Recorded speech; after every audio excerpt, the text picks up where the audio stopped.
Do you nag, repeat yourself, and then end up doing it anyway? In this video, I'm going to tell you why it happens and how to stop it. Hello, my name's Jenefer. I'm the founder of Silk Helix, and we help small businesses with all things people management, employment law, and HR. So let's go. Let's talk about how we stop this nagging.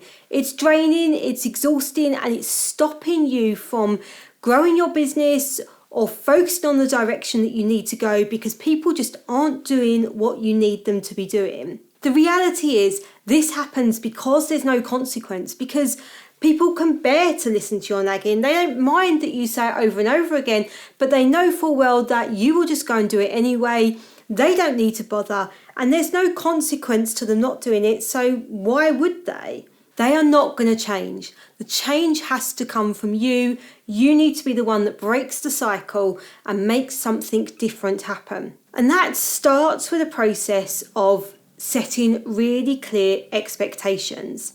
And you might think this is what you're doing when you're nagging and repeating yourself. You're telling people what you expect of them.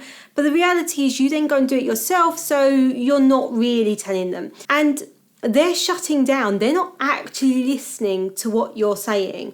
They're not understanding why this needs doing. They don't value it. They don't see a benefit or a worthwhileness to doing it themselves. So you need to set expectations which make that really clear, which show not only what you want done, but how you want it done and why you want it done, so that people know exactly what they need to be doing. Setting expectations isn't as easy as you think, and that's why I've developed a digital course on managing employee performance, which covers all the tools you need to be able to set really clear expectations. And we're not just talking on one task, we're talking overall expectations on what's expected of people day to day and over time in their role. With clear expectations, you also need to have regular communication. You need people to understand and know who your business is, who are you serving, why are you here, what is it you're trying to achieve as a business, what's your mission. People need to understand that, because when they do, they understand and feel part of a bigger story. This isn't just, oh yeah, I'll walk into work and make a coffee. Or if you're working in McDonald's or you're working in the Ritz, you may well be serving coffee in both, but the way you do it is going to be really, really different. And that's why we need to be really clear with people on what's expected of them and communicate with them on what those differences are and why. So if you're working in the Ritz, you've got to understand why you can't serve coffee like you would in the McDonald's. As a customer, you're going to expect two really different scenarios. And of course, it's the same the other way around. But that regular communication isn't just about telling them what you expect of them or telling them your mission or telling them your brand story. It's also about listening to them. It's about understanding, getting to know and valuing individuals within your team for their whole self. And I think this is a real difference with what people expect from work today to what they perhaps expected 10, 20, 30 years ago. People want to be their whole authentic self. They want to be motivated by the things that motivate them. We know that work isn't just about going to get paid. People want learning and development. People want to have career progression, they want flexibility, they want different things out of the work environment. It may be that the work environment is about getting away from home and making friends. People have got different reasons for coming to work, and yes, pay is a really key reason. We wouldn't do it otherwise, but it's the other things on top of that. And when we listen and we get to know our teams, then we can understand what motivates them so that we can look for win-wins to make the work something that they want to give to the business because they're also getting out of it what they need for their life. And that also includes recognition. Recognition for what it is they're doing, for their achievements, for their contribution to the goals of the business. People want to feel recognised. Not only do they want to feel recognised, but when they do, they are far less likely to be stressed, far less likely to burn out, therefore less likely to have time off work sick, less likely to resign, and will be more productive as a result. So it is really worth you investing that time to have those one-to-one discussions and meetings with people where you can show them their value and show them the recognition, as well as talking about expectations and indeed feedback. Because if we've got expectations, we need to be regularly feeding back to people on where they are against those. Now, when our expectations are set really well, feedback becomes really easy because we've got this really clear objective measure that we can see whether or not somebody is achieving against. And equally, they can see it too. So the conversations are often very much that we can ask questions. How do you think you're getting on? And they'll come back with, yeah, well, I hit this and this, but actually this one there, I didn't quite get that this month. And they'll know for themselves. And that makes your conversation so much easier because they then take responsibility and accountability for the improvements going forward, albeit needing support and things from yourself as their manager. But when they take that responsibility on it, then they take ownership and they're much more likely to achieve going forward.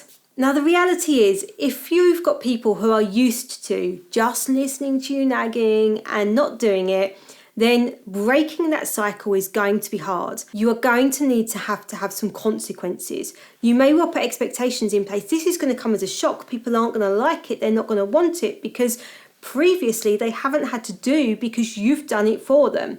So changing that means drawing a line in the sand and saying clearly, that was the past, that was how it was, this is how it's going to be going forward, and sticking by that. Because what people will test is to see whether this is, just this week's phase. We'll introduce this week, but we'll forget about it by next week. You can go back to the nagging and I don't have to worry about it. This is just part of that process. You really need to make it clear to people this is the new way, this is what's expected of them, and that you will be following up with that. And that may mean that you need consequences. And when it comes to employment, what we're talking about with consequences is the disciplinary procedure. Now, nobody wants to be doing disciplinaries all the time. But when it comes to breaking the cycle, sometimes you need it, and it needs to be your friend. So even if you don't have to use it, knowing that you've got it there is really crucial. Because when you start talking to people about this being the next step, then it starts to become a reality. And what I find when I'm talking to business owners in particular, and often line managers, they're overwhelmed, they're exhausted, they feel out of control. And the reason is because they think that employment law means they can't do anything. Once this person's employed, that's it. You can't do anything if they don't perform. Maybe they're coming up with things around ill health, or they're throwing things at you around childcare or things like that you're thinking, oh no, this means there's a potential discrimination. I can't do anything. You can. And that's the really key bit, is to know that you can do something about it. The disciplinary process is there so you can issue warnings. You can potentially get to a dismissal if this person isn't right for your business because they're not doing what you need them to be doing, what you're paying them to be doing. Then it may well need to get to a dismissal. You need to get new people in, because the quickest way to lose the good people is to keep the bad ones. Because why should I sit here working hard, doing everything right, when that person over there isn't and nothing happens about it? That's very quickly going to demotivate me if I'm trying to do a good job. So you need to know that they're there and know how to use it. And it's why I've developed a course on disciplinary grievance procedure. It's a digital course, it's all done in bite-sized chunks, but it is really worth having a look at because it will help you to understand that this procedure is there, you can use it, it is a consequence, and it puts you back in control of your business. It will stop you nagging. You don't need to nag anymore. You need to set the expectation. You need to be really clear as to what is to be done and when. You then need to feedback. If it's not done when it needs to be done, have the conversations about why. And in my course around performance, not only do we talk about expectations, but we also talk about the feedback, how you give feedback, how you ask questions. So you've got the best opportunity for getting the best out of people, but also you've got the evidence you need if you've got somebody who just isn't going to do it and you need to get to a dismissal so that you can get a fair dismissal. And that's the key part when it comes to employment law. It's making sure that you've followed the processes fairly. And when we're talking through with clients, one of the biggest problems we get is when a client comes to us and they're at the end of their tether. They are really just can't deal with this person anymore. It's all become emotional. They're fed up, they're exhausted, but nothing's been done right up until that point. And that makes it really, really difficult to get to a fair dismissal. Whereas if we start to deal with it right early on, before somebody stops performing, then the chances of it going wrong are much less, because when we set the expectations clearly, people know what's going to be achieved and will generally achieve it or opt themselves out of the business. But if it doesn't work, if things still go wrong, and occasionally they do, we've got all of our ducks in a row to be able to get to a fair dismissal. It is hard to change, to break a cycle, but you can do it, and it's you that's got to change. If you're frustrated at them and what they're doing, when you're thinking it's them that's got to change, when you're waiting for them to change, you just keep the frustration, you keep the exhaustion.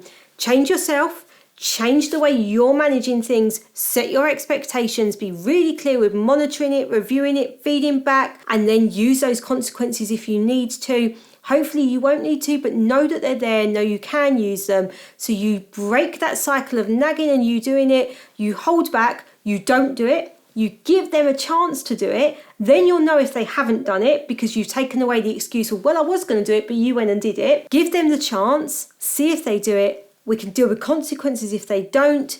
Hopefully they will. They'll realise that the cycle has changed, but also they'll feel valued. So you will have a happier, healthier and more productive team, which is going to make the whole business stronger, and you'll be in a position where you can focus on where the business needs to go while others are focusing on the everyday tasks. For weekly tips on managing people and complying with employment law, hit that subscribe button and the notification bell so you don't miss a single video. Details of my courses are in the description below, and if you've got any questions, put them in the comments. I will do my best to answer them, and they may even form the next video.